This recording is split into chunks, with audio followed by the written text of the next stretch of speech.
We've been here for, 15 years now, the whole festival, and I think nobody actually knows what this statue means. Karel Och pauses at a stone statue of a woman with an unusual headdress.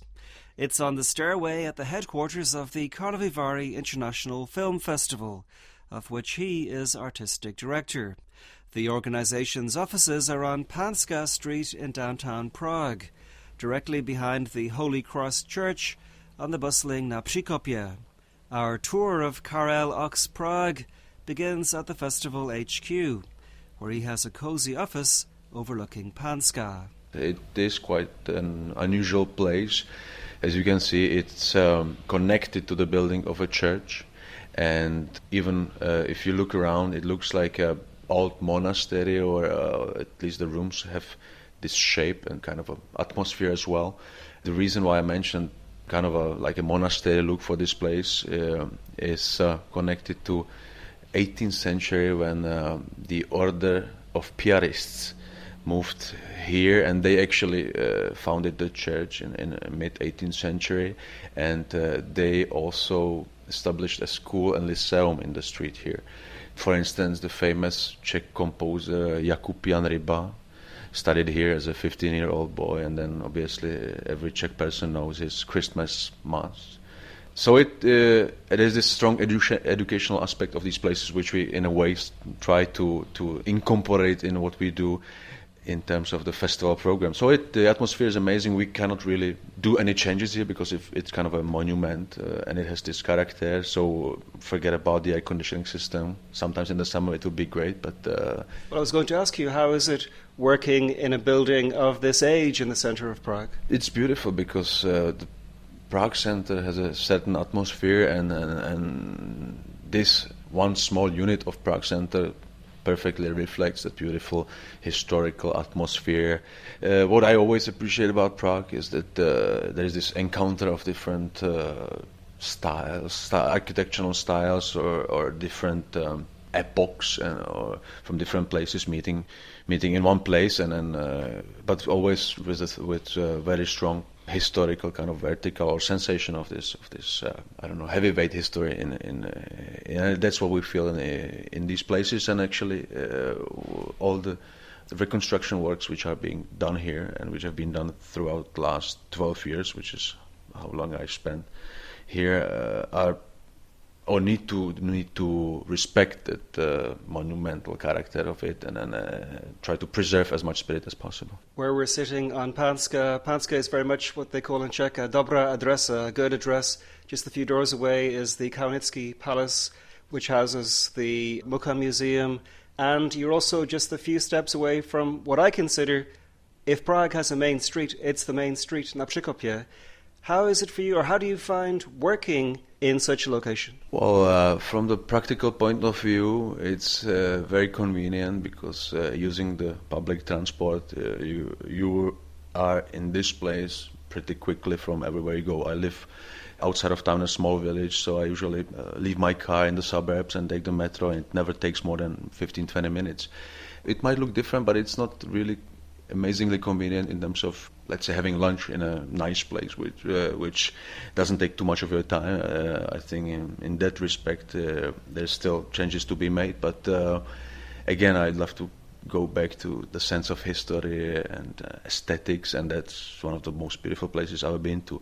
Speaking of history, not far from here there is a street called Politických vězňů, of political prisoners, which has a really turbulent history, because up in the very end of the street, which corners with Washingtonova, there is a famous pečkárna, the Peček Palace, which used to be the Gestapo headquarters, and a lot of people were tortured and died there.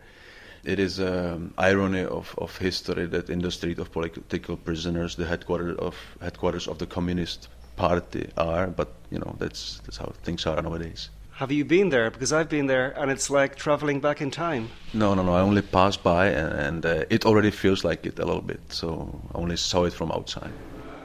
Perhaps 5 minutes walk away from the offices of the Karlovy Film Festival is the Lucerna Palace, an early 20th century complex, actually a whole city block, built by the grandfather of Václav Havel.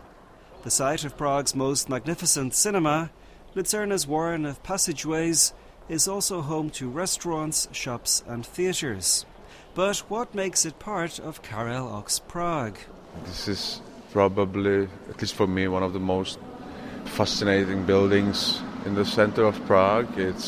I believe it has a lot of dark corners I've never visited. Once I saw a film by Juraj Herz called Passage, which was shot here and takes place here, and I was amazed how many corridors and hidden corners are here. This is a place I've seen a lot of movies in Cinema Lucerna. I've met with a lot of friends here throughout the past 10 years, which I spent in Prague.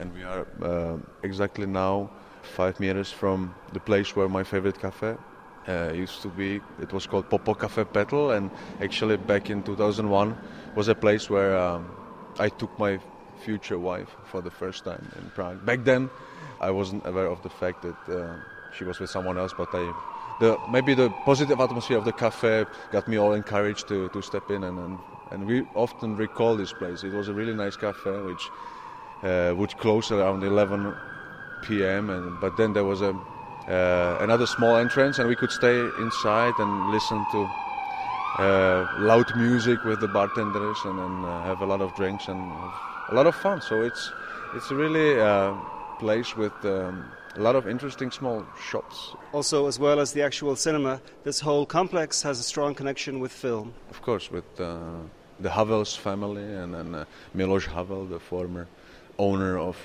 Barrandov Studios and this building, and who was the uncle of the late President Václav Havel, and Václav Havel's brother Ivan and his wife Dagmara Havlová are the current owners of the cinema and the building, I believe, as well.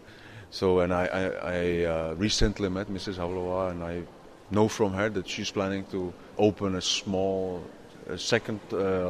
screen, a small 50-seat cinema. She cares very much about having film community here and having all kinds of different screenings here. A few weeks ago I met here with my friend Mark Cousins, the Northern Ireland-born, Edinburgh-based amazing filmmaker who had a master class related to the story of film. So yeah, it's lively here. It has still this artistic spirit which it used to have, and all big parties are being held here after the film premieres, etc. So it is a place I visit fairly often. Do you know, is the cinema here the oldest cinema in Prague? Actually, we touched this subject with Mark.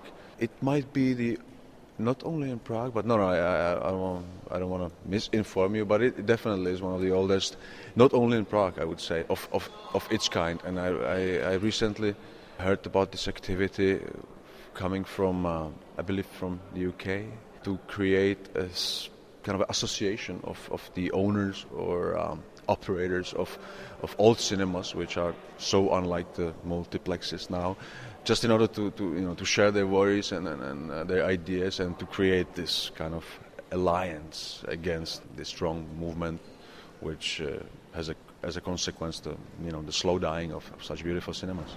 The final stop in our tour of Prague is another grand building, the Rondo Cubist Adria Palace on the corner of Jungmanova and Národní. It turns out that long before he started working in the Karlovy program department, the Adria played a role in Karel Och's development as a film buff. Back in the mid-90s, I used to spend a lot of time here because Ponrepo, which I mentioned before, being cinema of the National Film Archive, before it moved to Bartolomějská, it actually was here in the second floor, if I'm not mistaken, next to a cafe. And back in those days, I would frequent the law school, but by the mid-90s, I realized it was not my vocation. So I kind of slowed down with studies and decided to work on my English by watching a lot of old American films with Czech subtitles. And so you started speaking like Humphrey Bogart or somebody like that? Yeah, like Tony Montana. My father took me to movies. James Cagney. No, it's you can't easily catch some accents, but no, it actually does help a lot. And I often mention Italy as a place I visit often because of my wife. They have all movies are dubbed there, so that's one of the reasons why they don't really speak well English. Anyway, I remember vividly a certain day of the month, which was by the 15th of the month, I knew that the program for next month was coming, and there was a very sophisticated system of reservation. So I really enjoyed waiting in a cafe for the moment when the program got there, and I would take it and immediately book all my screenings. I always had the bread and some cheese because I didn't have much money to go to restaurants, but those were really strong and beautiful days, and I met a lot of future friends who stayed in the film business, and we remember many screenings together, many silent movie screenings with the live piano accompaniment, etc. So it's a place filled with memories. And tell me, this is a bit off the subject of film. I presume in the last few years since you became the artistic director of Karlovy International Film Festival that you travel even more than you used to. Does travelling that much, has it impacted how you see Prague? Of course, I enjoy more being in Prague because, as you said, I spent less time. Also, I have a chance to compare. I mean, I go often to Vienna, I go to Istanbul. I talk often abroad with friends or colleagues from the business about Prague. So I kind of re-appreciate Prague through the opinion of my friends abroad, because obviously Prague is a known city and most of them came here. So yeah, in a way I spend more time talking about Prague than in the past when I used to live here more, because now it's maybe half of my time I spent abroad traveling.